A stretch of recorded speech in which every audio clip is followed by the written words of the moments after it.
However, only they will be saved, only they will be delivered, because only and only they are the ones who follow the path of the Messenger of Allah. Look, the Quran says, follow my path and follow the path of those who follow me. Many paths will emerge after me. Do not follow those paths. The 72 sects are paths of misguidance. Those paths will divert you from Allah's true path, from the main road that leads to paradise. Doesn't the Quran say that? That is why they walked on the path of the Messenger of Allah. And there is the path of his companions. You said, the path of the Messenger of Allah, and stopped. Don't stop there. Why? Because he says the community, the Messenger of Allah says the community. Why?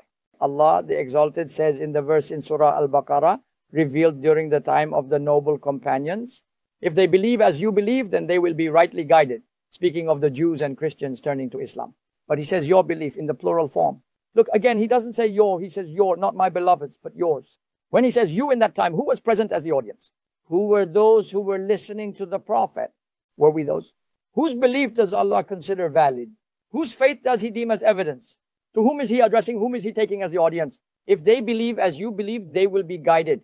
If they turn away even slightly, they are in opposition in a different category. Allah will be enough for you against their evil, he says.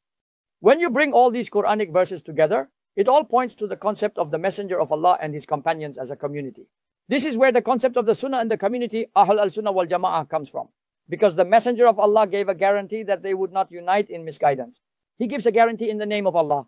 It is narrated in a hadith from Tirmidhi, Allah will not gather my ummah, especially the first addressed, the companions, in misguidance.